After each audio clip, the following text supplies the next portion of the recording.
This afternoon. Well, let's get to it. In President Bola Tinubu's nationwide address commemorating 2 years since assuming office, President outlined the strides made under his renewed hope agenda to build a sustainable and prosperous Nigeria. Elected on May 29, got into office, sworn in 2023, President Tinubu emphasized that his administration reforms aims to reduce the cost of living, promote economic justice, and create a business-friendly climate that attracts investment. He commended Nigerians for their perseverance during the difficult times and credited their support for enabling his government to confront inherited challenges decisively. President Tinubu recalled the immediate measures taken to eliminate fuel subsidies and reform foreign exchange policies, describing these as critical to averting fiscal disaster. The president highlighted key economic indicators, noting easing inflation, a rebound in oil and gas sector with rig activities quadrupling since 2021, and fresh investment stopping $8 billion. Well, he introduced the new forex policy framework to ensure fair taxation, responsible borrowing, and disciplined spending, including the creation of a tax omnibusman to safeguard taxpayers. Well, a lot of activities here, but I have joining me live from our Abuja studios. He's Dr. Tokwe Fashua. He's a special advisor to Mr. President on Economic Affairs, Office of the Vice President. Dr. Fashua, it's good to have you on this very special day. Thank you for joining the program. Thank you very much for inviting me. Good afternoon, Tolu. Well, I think we should start with the alignment in the president's speech that the administration met an economy that was almost drowning. Issues affecting our economy at that time before President Bola Tinubu took over, before he now got to the point of embarking on those policy reforms that where we find ourselves now. So my question to you will really be, can you put us through what sort of economy we met when he came in? And, you know, compared to where we are now, and many would say it was like a sick child. Some say Nigeria was almost in coma. We've had series of explanations around this. But put us through what really was the situation 2 years ago. Right. Thank you very much. 2 years ago, May 2023, we were just about clambering out of a recession that was expected to last long.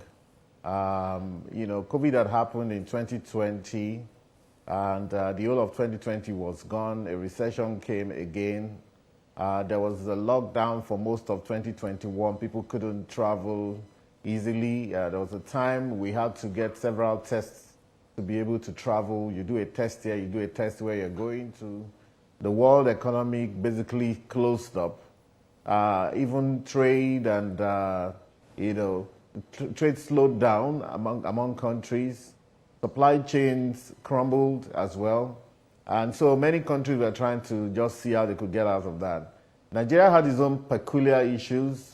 From the economic perspective, by May 2023, May 29, when Mr. President was being sworn in, we were sitting on 30 trillion of ways and means at the central bank, which, of course, the central bank had to break the bank, basically, to ensure the economy just continued to survive because we were low in terms of trade and productivity. And, of course, a lot of frauds and all sorts of things actually happened because it was basically a lawless period, so to speak. It's a different ballgame today, as we have seen. We also had part of the reason why we had to have the reform. At that point in time, we were talking of almost 7 trillion naira every year of fuel subsidies, which basically ate up the budget. And indeed, that most of the crude oil, most of the proceeds of crude oil that we sold disappeared in the name of subsidy. Of course, you could see that a couple of gentlemen were jailed recently on the same issues. So even on the foreign exchange side, we had a scenario where there was about 75% arbitrage that people who were connected were making off the naira and the dollar by getting naira cheap at 450, thereabout, offloading into the market at close to 800 naira.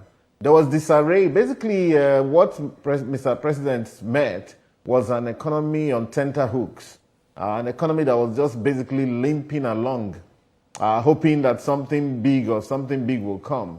But in the trajectory that the economy was at that time, there was certainly no hope that things would just pick up on itself, on its own, except indeed we did a surgical correction, as Mr. President has done. Indeed, it's not been easy to have taken on some of those reforms. But it takes a determined leader who is unafraid to be able to say, you know what, we can't continue in this line and direction. Mr. President, being an accountant and auditor, was also very much interested in knowing how much really were in the coffers. What is the liquidity position? How can we improve the liquidity position? Let's know exactly what we have so that we're not planning just out of the dark without knowing exactly where we were going. And that's what informed the two critical reforms among many others. You can see we had the foreign exchange reform. We had the crude oil, petroleum subsidy reform, and of late we're also seeing the tax reforms have been approved by the National Assembly, and just today, and now going to Mr. President for final assent. So this is the kind of scenario we met on ground. Though today we could say that the economy is actually moving in a certain positive direction. We could see today that most of our states are getting ×3 their allocation. Most of our states have been able to double their internally generated revenue. There's more emphasis on that level of government. There's a push, of course, which has become a reality now for local government autonomy, because Mr. President believes that that is where the action is. In fact, this morning, I was still listening to one of his speeches where he was vehement on the need for us to catalyze the local government, because he said this is where people live, this is where people actually, where they are, more than the federal government. And you can see the sacrifices that have been made. And I think that we're now on a good trajectory, away from the rudderless and indeed the time of the past when the economy was really adrift. Of course, there have been pains in the interim, but I believe that the worst is over, in my own view. And I think that going forward, Nigerians will see the real dividends of the sacrifices that we all have made. Well, indeed, sacrifices that Nigerians have made. And that will be where I'll take my next question from. Some analysts on the other side have argued that managing the fallout of these reforms is what is key. You're the special advisor on economic affairs to the president. Can we assess some of the initiatives put together by government? For example, we've seen the CNG initiative to address the fallout of course, hiking the price of PMS. But some say that is yet to, get to where it should get to. Many Nigerians are still talking about access and challenges around that space. Then on the side of the FX market, many say the central bank is still trying to defend the currency one way or the other. But let's look at now the fallout on the man on the street. How do you think government has been able, how well has government been able to manage the fallout of these policy reforms of President Bola Tinubu in 2 years? Some think these 2 years is far too long, while some might say it's just a short time. Well, yes, indeed. 2 years is a short period of time. It could also be a long period of time. However, in governance, 2 years is and with the kind of reforms that we needed to do, which Mr. President committed to and actually did, 2 years indeed is a rather short time for people to judge a government and to say, the kind of vehemence with which I see people speaking, simply because maybe they're on the other side of the political divide. There are very few leaders who can do what Mr. President has done, and the kind of support he has given to his lieutenants, that, look, this is the way to go. You mentioned CNG. Maybe about 150,000 cars have been converted so far. It's an ongoing process. However, in government also, the idea is to use several approaches. So CNG is one approach. The liberalization of that sector, bringing in transparency, has created a different raft of activity. For example, the Dangote refinery is on board and competing internationally, even as far as Europe and America and even the Middle East. And that has actually reduced by at least 20 to 40% the petroleum that we used to import into this country. Petroleum happens to be the biggest import. However, we're making a dent in that area because we used to spend about $25 billion to $30 billion dollars every year just importing petrol. But now we're a player, and a few other players in that sector as well. And what this means also is that we're seeing a scenario where new employments are taking place in that sector. Many Nigerian local companies are moving in, taking on marginal fields, buying all onshore assets and so on. Mobil is now Seplat, for example. Shell's assets have been taken up by Renaissance, I believe. So there's a raft of activities going on. So we can't say that it's too long for Nigerians to begin to get the benefits. Like I said, the worst is over, and now is the time to begin to reap the benefits of the sacrifices that have been made, and of course the reforms that have been committed to. So the opposition people can say what they wish. The point is, if you want to have a fundamental and foundational recalibration of the economy, this is how you go about it. It's not a walk in the park, and this is what Mr. President has committed to. There's also the tax reforms that I mentioned earlier. The whole idea is to properly diversify the economy so that we're not so dependent on selling crude oil all the time and so on. We also have different sources of income, but everybody has to step up as much as possible. We understand that the most vulnerable in society need to be protected, and there are avenues for doing that, including cash transfers, apart from the fact that now, like I said earlier, that the states is actually where the action is, as well as the local government. And in terms of the common man, indeed, yes, we care about the common man. I was last week in Cross River State in Calabar, and there was a program where at least 500 retirees were invited to.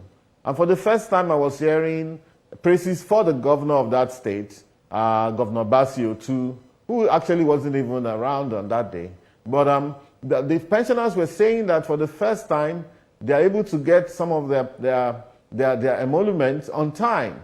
There was a period of about 10 years or more where they were in limbo.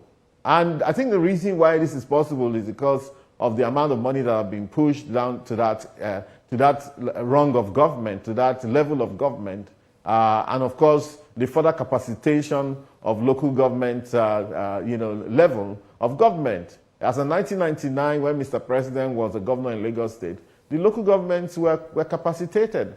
And I believe that is what he's thinking about. Let's go back to that era where the people in the local governments are not forgotten. So the common man should position. Of course, there's everywhere in the world there are very poor people, but I think what really, really matters, and what I've seen in Nigeria, is a need for people to have the right attitude and believe that things can get better. Many people are overwhelmed by pessimism. A lot of people spend a lot of time on social media, and the thing about social media is that the algorithm will push to you what you want to see. So if you're always searching for negative things and how things are bad, you will get a lot more about that. And all your friends will be the kind of people that are thinking in that direction. However, in this same country, some sectors are doing well. The export sector is doing very well. I saw last year that in 2024, people made the amount of cocoa that we sold out of Nigeria was $2.8 billion. The year before, it was $800 million. There was a 3 times leap in the cocoa, the value of cocoa that left this country in 2024 alone.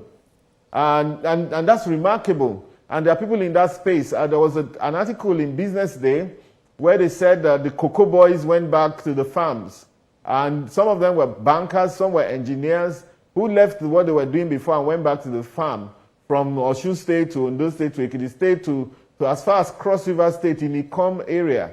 And one bag of cocoa in 2024, one bag of cocoa sold for as high as 1.4 million naira, one bag alone of cocoa, and a lot is happening. I spoke with the governor of Ondo State on this as well. He told me that, look, there's fantastic things happening in some of those rural areas. Sometimes we make the mistake of staying in urban areas thinking that's where the action is alone. But the rural areas, people who are there, who are focused, are also doing well. So let's think, when we speak very broadly about the common man, let's be a bit more nuanced to actually understand exactly who we're talking about, and to understand that, look, of course, when people do well, sometimes they don't want to make noise about it because they don't want to attract attention to themselves. Of course, some people are out of their wits, and I think if they speak out, we are also taking note to see how we can balance things out. And of course, I want to say again that the worst is over, and going forward, there's going to be even more balance, as Mr. President has promised. A lot more balance in the allocation of resources and a reduction in the poverty level. I don't believe in the World Bank report that said there's going to be more poor people in Nigeria in 2027. I think the opposite will happen. I think the World Bank has been very wrong on a number of occasions about their projections about Nigeria. I think with the kind of fundamental reforms, so much more money going to the states and local governments, even part of what I believe will happen on the tax is that the federal government used to get 15% of the VAT that's collected in this country. The FCT contributes about 15%, which is where the federal government sits. But now with the new reforms, the federal government is ceding 5% to the local government from what it gets and reducing its own collection to 10% only. I think these are remarkable sacrifices being made to restructure and recalibrate the economy, and I can just see a lot of hope and that light at the end of the proverbial tunnel. All right, then. Before I let you go, let's look ahead, just like we've talked on. Let's look ahead.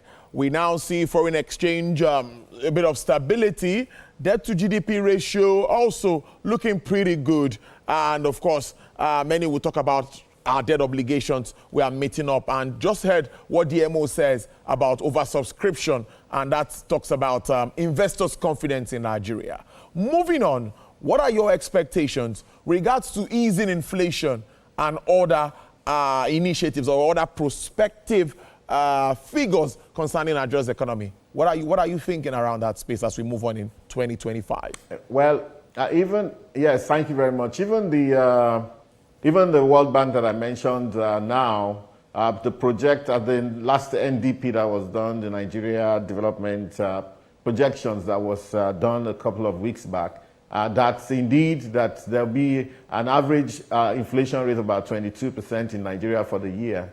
But what that then means is that if you look at where we're already in almost in June, when you average it out, they say it'll get to about 22%. That means that we can actually achieve 15% by the end of this year in order to even out to 22% for the whole year. We may even do better than 15% by the end of this year. Already we're on 23.71% on inflation, and I think that pressure will continue to go down. People say the price of rice has gone down to 50,000 naira in many places in Nigeria for a bag of rice, down from about 110,000 or so. That's about 50% reduction in the price, deflation. And of course, food items are a major driver of our inflation. And rice suddenly became, at some point in time in the life of this country, our staple, rather than the things that we used to eat before we were introduced to this product from Asia. So I'm very hopeful on inflation, and I think that it's going to affect everybody's lives very positively. On GDP growth, I think we're going to do better. Coordinating Minister of the Economy speaks about 7% target, and I think we can do that. Nigeria has so much room, so much space for growth. There's so much we can do in the agri sector, in telecom sector, in real estate sector. A whole lot has happened, and indeed we're expecting our rebased GDP to come out. We seem to be beating ourselves up. We're not a $180 billion economy. We've never been for a long time, as far as I can see. It's part of the restructuring, the depreciation of the Naira that got us to this point, and a lot of people are trying to make political capital out of that. This is not who we are. The stock of real estate alone that has grown in this country in the last 10 years, if properly calculated, even in the informal sector where people build houses of 5 million, 10 million from their sweat in unplanned areas. If we go to places like Madala, like Massacre, like those kind of places, like one-man village where people just build because that's what they can afford. It's also money they have spent. And if we actually are able to capture some of this economy is a $400 billion economy at the minimum, which will be back to number one. And if we're able to do that, all of the indices will drop. You mentioned debt issues.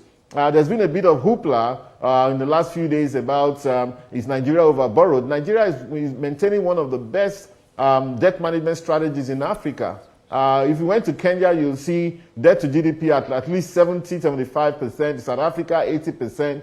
Ghana, about 85 to 90%. It was at once about 100%. Angola is close to 100%. You come to Nigeria, we're sitting on 52% right now. But if our GDP rebased, which should have been rebased 6 years ago, will come out today, perhaps that number will drop back to 25%.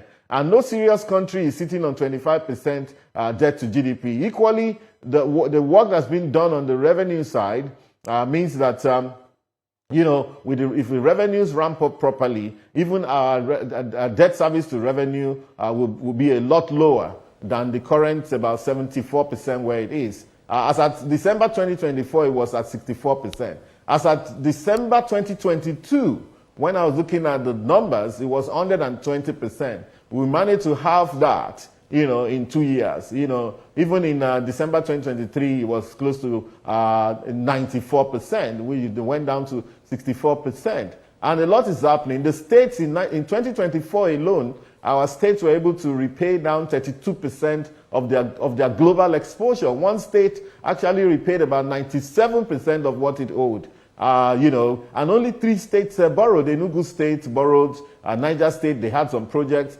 and one other state. However, what this means is also that the balance sheet of the country is looking a lot better, with reserves at close to $40 billion, with all of the hanging issues on our national balance sheet already resolved, 30 trillion ways and means taken out, restructured, securitized, and most of it also paid down. We're looking good. A balance of payment was 6.8 billion positive balance of payment in 2024 alone. We hadn't had that kind of number in almost 10 years. The World Bank also said our growth rate was perhaps the best, intrinsically the best we've done in 10 years. And our trade balances was $16 billion for 2024 alone, positive, which we've never done in about 10 years. I think that, of course, yes, people should agitate that the most vulnerable in society should get more from society, from government, to get more attention, which Mr. President is ready to give. However, we should also stay positive and be part of the growth that's going on in this, and stop running down this country. Stop running. People who say they want a better country but are running down the country are actually on a wrong trajectory, and some of it is deliberate because some people they live here, they benefit from this country, but they don't feel like they're part of Nigeria, and it's very unfortunate. All right, I must thank you so much for your time, Dr. Tokpe Fashua. He is the special advisor to the President on Economic Affairs, Office of the Vice President. Thank you so much for your time on the program. Well, let's take a break. When we come back, we'll stay with the midterm reviews of President